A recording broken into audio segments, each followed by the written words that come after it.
Au Bangladesh, des dizaines de millions de personnes vivent sous la menace permanente des inondations et des cyclones. Alors quand les premières pluies de mousson arrivent, des milliers d'écoles sont obligées de fermer leurs portes. Du haut de ses 8 ans, Mossa Khatoun a souvent dû rater l'école.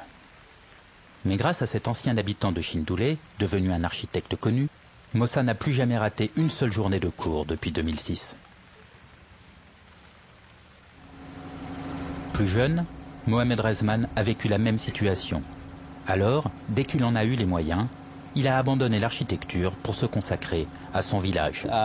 Within 2050, 17% of Bangladesh land will go on the seawater. So it is better for us to adapt the situation. And our project, the floating education system, it addresses in a way that people can survive during the flooding.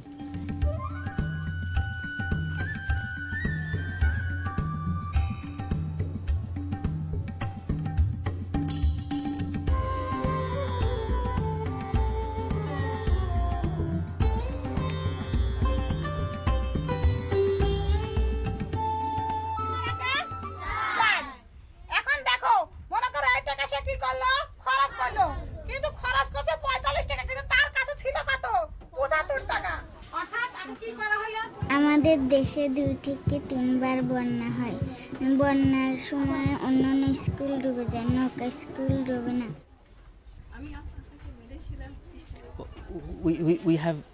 We have successful model of using boats for schooling, library, training centers. From 18 boats, around 1,500 children are benefited. And throughout 10 boat libraries, and around 15,000 library users been benefited from access to information, books, and also the online resources like daily newspapers.